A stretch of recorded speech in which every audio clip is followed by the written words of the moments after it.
Hi, today we're going to be looking at the Reach wireless survey process.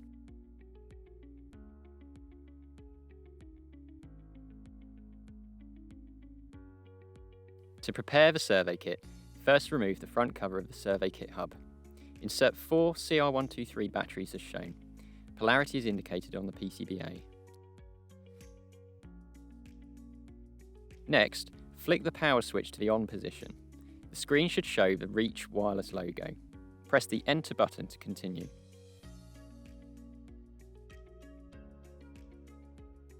This is a digital representation of the hub screen.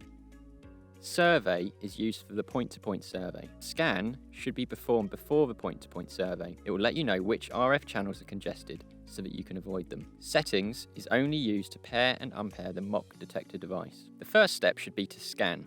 It's an important first step before proceeding with the survey. Once initiated, it will scan all available RF channels for congestion and noise for approximately 5 seconds per channel. The process takes around 4 minutes to complete. Values shown here are for demonstration purposes only. Once complete, a results table will be displayed with each RF channel listed in order of preference. This should be recorded on the survey sheet for later, as this will be used if installing multiple hubs. You can download the sheet on the Apollo website. To begin the survey, select Survey from the main menu. Select the best RF channel number you found during the background scan. Once set, select Start Survey. You will be asked to toggle device switch. This prepares the mock detector with the RF channel to survey. To do this, remove the detector from the base. Then remove the battery cover and install the included CR123 batteries. Now follow the on-screen instructions to toggle the device switch.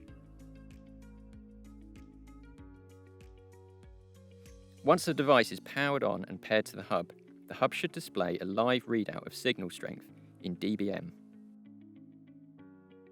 This is an example of what the LEDs on the detector look like when they're flashing.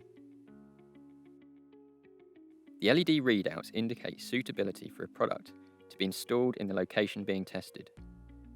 Positive results are a green quick flash, and negative results are a red long flash.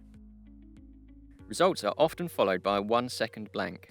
The exception is the extremely bad result to indicate range limit. Once this is exceeded, the LED will no longer flash until it comes back into range. Devices that range from marginal to extremely bad signal quality are not recommended for installation. They are likely to lead to communication errors that require repeated transmissions and may reduce battery life. Results of each survey point should be recorded in the Reach survey sheet, which is available to download on the Apollo website. Once the survey is complete, you should have a full set of results recorded in the Reach survey sheet. The survey sheet is suitable for digital and printed use. You can download it in the description box below. It is important to keep these for the site installation, as you will need the RF channels, hub and device locations during setup. When finishing the survey, turn the hub off at the rocker switch and move the mock detector switch to prevent devices having low or no power for the next survey. Thanks for watching. For more information on Reach Wireless, visit our website.